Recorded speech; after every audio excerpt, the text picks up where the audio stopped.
Hi everybody. So today's skill, what we're going to try and work on is we're going to go over contextualization and thesis. Right now, a lot of you guys, we've been practicing this a lot, especially in spring semester. So you guys are pretty good at what you're supposed to be doing for this. However, this is going to be more for the people from fall semester that need a little refresher, or if, it's been a couple weeks since we've written any of these. So it's a good refresher to have, good practice. What I want you guys to do after you watch this is go to the blog and get to the assignment that is our DBQ practice number 1, right? It's going to be over period 3, right? So period 3 is the beginning of the Revolutionary War, right? And through the Constitution. So I want you to use your practice for that, right? And then once those are all submitted, I'll go through, grade those, score them, see how you did, give you some feedback, right? And then we'll move on to the next thing. So we have, what is it, 2.5 weeks until that AP exam. So this is what we're going to be doing. We're going to be doing skill stuff and we're going to be doing practices, right? So let's go ahead and get started, right? So what I got going on for you guys, okay, is going to be this particular question, okay? So evaluate the extent to which the Great Depression changed U.S. society between 1929 and 1949. Now, that's obviously our first time period here, right? We could go ahead and do our contextualization if we want to. However, we also want to look through our documents to make sure that whatever line of reasoning we're coming up with goes along with these documents. Because we could go ahead and do figure out like a thesis statement for this and that sort of thing. But if we don't look at the documents, it might not match up. So we definitely got to look through them. For this first part here, we're going to do kind of a brief look at these documents. This is put together by a teacher, so it's one of those things. There are 5 documents like our 2020 DBQ is going to have.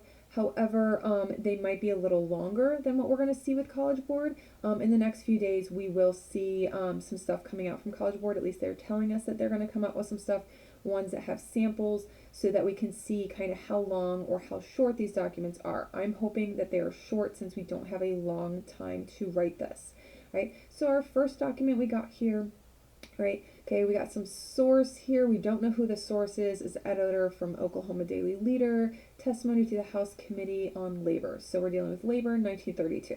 It's really the only information we're really getting from that source. So we got the farmers are being pauperized. We know that word means to be poor by the poverty of industrialized populations, and the industrial populations are being pauperized by the poverty of the farmers. Neither has the money to buy the products of the other, hence we have overproduction and underconsumption at the same time. Those are 2 of the causes of the Great Depression, so that's definitely in there for that, right? And then also kind of the reference to before the 1930s, the farmers were poor, so they were kind of like the canary in the coal mine, if you will. I have not come here to stir up your recital of necessary to relief of our suffering citizens. However, unless something is done for them and done so soon, you will have to have a revolution on your hands. So kind of that idea of asking the federal government or this agency here, since they're on the House Committee of Labor, that's the House Representatives, for the federal government to do something. Okay, so kind of before this time, there was inactivity from the federal government, right, is what it's sort of alluding to. Our next one, we have a picture of the Social Security Board poster, right? So it has a monthly check for you, all right, and it's just kind of a reference to Social Security, right? Okay, so remember, Social Security is going to be a monthly check for people who are disabled or who are retired over the age of 65, right? Document 3, we got a speech from this guy, John L. Lewis, the head of the United Mine Workers, right? So late 30s, we have mine workers, right? So that's obviously a union. So we got unionization as opposed to communism presupposes the relation of employment and is passed upon wage systems, and it recognizes fully and unreservedly the institution of private property and the right to investment profit. It is upon the further development of collective bargaining, so that means that everybody's negotiating together, the wider expansion of the labor movement, the increased influence of labor in our national councils, and the perpetuity of our democratic institutions. So basically saying, like, unions are good, they're not communist, the organized workers of America feel the industrial life, yada, yada, yada, yada. Right? So basically from this, what we would maybe have as an outside information would be what allows unions to be legal, and that would be the Wagner Act. All right, so definitely when you are looking through documents, you kind of want to have that piece of paper to the side of you where you can then write down, okay, document, so like number 3, right, this is with the Wagner Act. So you have that outside information you're pulling together for that you could use then for sourcing later, which we'll do sourcing stuff in another video. And also you have that for your outside information. Okay, so definitely kind of use that while you're reading through these. Again, these seem like they're kind of short for a traditional DBQ. I'm hoping that for this one we're going to get that they're a little shorter than this, just because these are taking quite a little bit of time to read. Not horrible, but they are taking a little bit. All right, our next one, we got 1940. We have an editorial, the New Deal Review. Right. So the government as an instrument of democratic action in the future has been strengthened and renovated. It is not merely a matter of the addition of many new agencies, but of the more effective organization of the whole executive department, including a planning board under the president, which so far has been relatively unimportant, but is capable of future developments. The courts, too, have been revived, partly by legislation, but principally by excellent new appointments, so that now we have a Supreme Court which is abreast of the times. So again, kind of a review saying it's like, things are getting better, but it's not, there's still some gaps, sort of, right? It's not a overly glowing review of the New Deal. All right, and our last document here, we have the Roosevelt Record, another editorial in a magazine, The Crisis, in 1940. So to declare that the Roosevelt administration has tried to include the Negro in nearly every phase of its program for the people of the nation is not to ignore the instances where government policies have harmed the race. So this is a good document saying it's like, maybe not everybody's been included in the New Deal, right? Okay, this is a good thing we could maybe have for the idea of complexity at the end of our essay of like, well, yeah, it might be helping certain people, but it's not going to be targeted at everyone. So that's kind of giving us that other side that's going on, right? It's talking about Boulder Dam. Boulder Dam is going to be Hoover Dam, okay? All right, so for example, the administration continued the shameful policy begun by Hoover of forbidding Negroes to live in Boulder City, the government-built town, and in its own pet project, the TVA, so Tennessee Valley Authority, the administration forbade Negroes from living in Norris, another government-built town at Norris Dam. So it's, again, referencing that these are not going to be equal policies for everyone in the country. The most important contribution of the Roosevelt administration to the age-old color line problem in America has been its doctrine that Negroes are part of the country and must be considered in any program for the country as a whole. The inevitable discriminations notwithstanding, this thought has been driven home in thousands of communities by thousands of specific acts. For the first time in their lives, government has taken on meaning and substance for the Negro masses. So it's saying that they're saying these things, that everybody should be included, but it's not being put in practice. You could also kind of think of this age-old color line thing as redlining. So that could also be some outside information, right? So those are our 5 documents, right? Okay, again, we needed to look at them to see what we're going to be writing about, right? So again, let's go back to that question, right? Evaluate the extent to which the Great Depression changed society between 29 and 41, right? So let's see what we got going on with writing, okay? So what I've done, right, I have done a quick practice for you guys, right? So again, we got our question. Again, evaluate the extent to which the Great Depression changed U.S. society between 29 and 41. Now, when you guys are doing your practice, contextualization, and thesis for our first practice on period 3, I want you to time yourself, okay? So when you first open up the link so you can start typing things, set a timer, okay? Now, this is not the idea of like, oh my gosh, we need to rush through things. It's to get us the idea that when we get to actual test day on the 15th of May, we are not stressed out, okay? I set a timer for myself for 15 minutes to do the contextualization and the thesis, right? Now, my handwriting, it's not bad, but it did get a little sloppy here and there. I could have probably done a little bit faster if I typed it, right? But it's that idea I wanted to give you guys kind of like, a actual example of what's going on in that time period. Now, when you guys submit your documents, I will see when you started and when you stopped. So if you took longer than the prescribed time to do the activity for this first one I'm giving you a little bit longer of a time.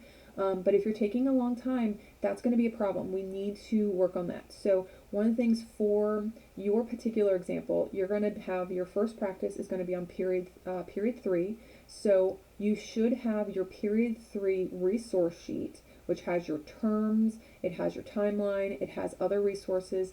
All of that stuff should be out, ready to go, because you know the topic, right? And then, or know the time period, right? Once those are out, press the link and get started setting that timer, right? Again, this is to get us practicing what's going on, right? And again, this first one, you're not doing a whole DBQ, you're only doing a few of the skills, right? So this first one, you're going to have contextualization, thesis, and outside information, right? I'm only going to go in this video over contextualization and thesis for this first one, and then I'll have another one on the next bit, okay?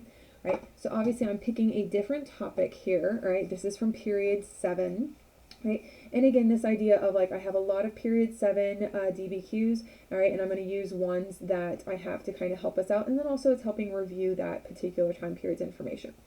So let's see what I wrote, right? Now, as you can see real quick, this is a full paragraph. Now, obviously my handwriting's a little larger, right?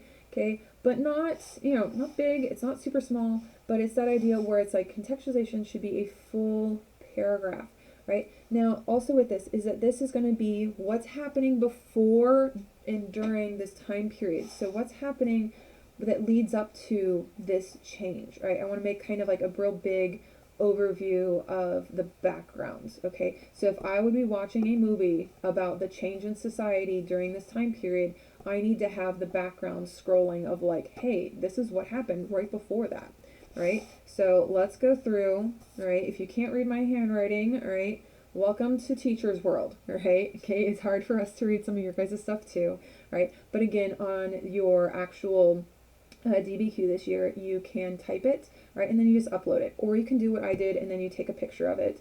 Either one works. It's really your preference, okay? So for this stuff here, I'm going to be writing things, all right, but I'm going to read through it too, so you'll be fine.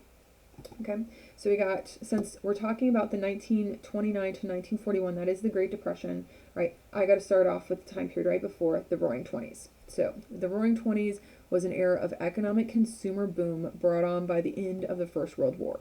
Okay, so got some specifics in there, right? This time of overspending, stock speculation, and the uneven distribution of wealth, hello, different terms I'm putting in there, created a bubble of prosperity for the majority of Americans, right? Now, here, I said majority of Americans. I'm not saying everybody was prosperous, okay? Little words like this help show your understanding of the topic, because you realize not everybody is going to be prosperous, right? Okay, so you want to definitely use words like that. Okay, so prosperity of the majority of Americans. This bubble popped with the stock market crash of 29. President Hoover was blamed for his inadequate response to the Depression. Right?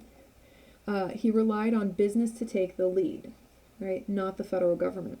The election of 1932 showed the division of philosophy between the Republicans, Hoover, and the Democrats, FDR, and how to respond to the Depression. Right? Americans in the depth of poverty and unemployment took to FDR's New Deal plan for the federal government to give direct aid to the country.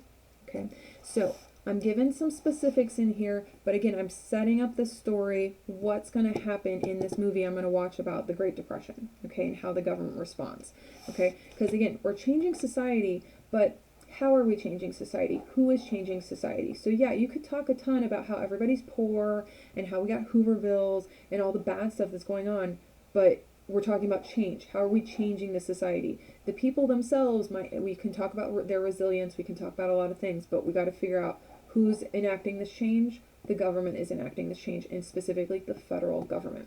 So our contextualization, again, should be a full paragraph here. What is the story about, right? A lot of times, one of the biggest issues we see with contextualization, right, is that a lot of students, especially when you guys send them to me, I'll get this much, okay? This much is not quite enough, right? Okay, tell me the story, right? Act like the person you're telling this to knows nothing about U.S. history, okay?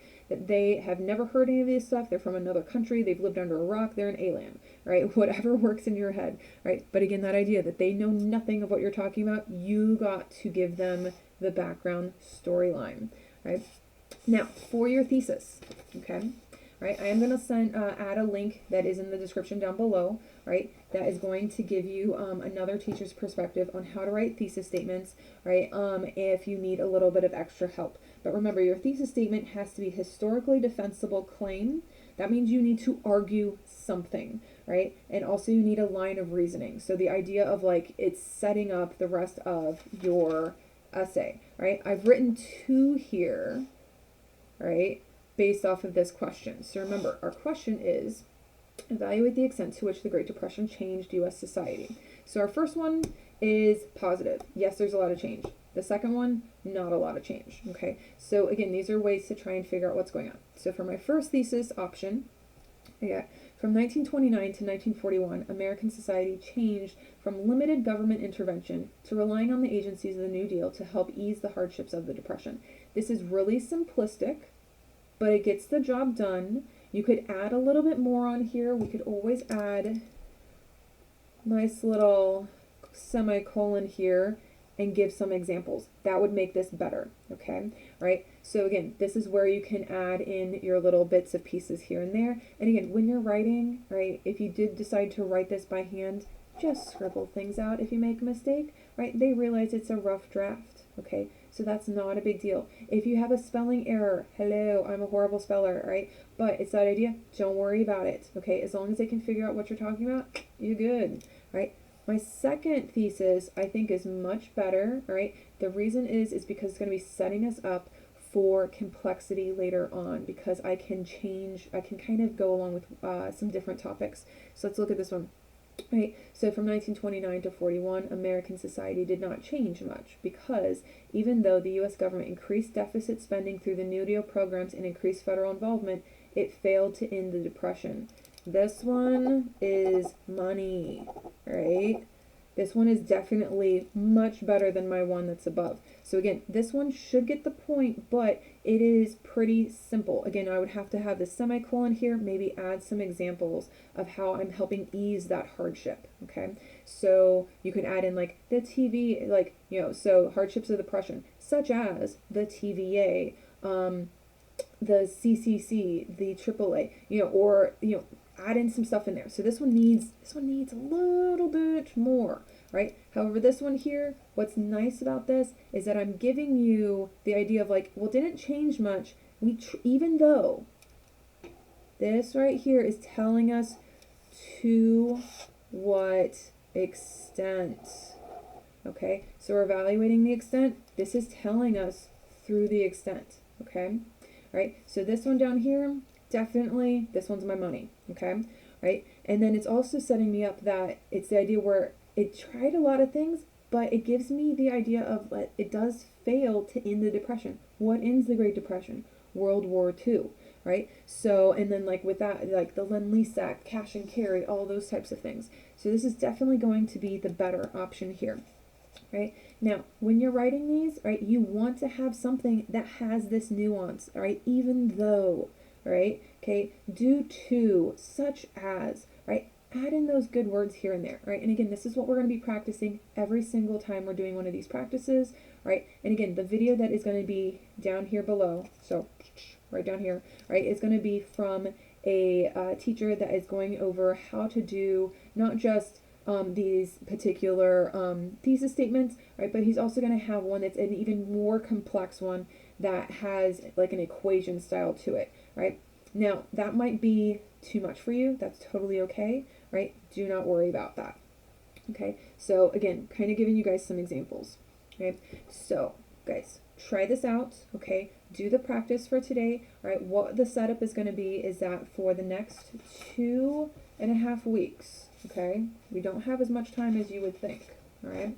Okay, so for the next 2.5 weeks, we are going to have 2 DBQ practices this week, 2 next week, and then 1 the week of the exam. So like that last beginning of that week, right?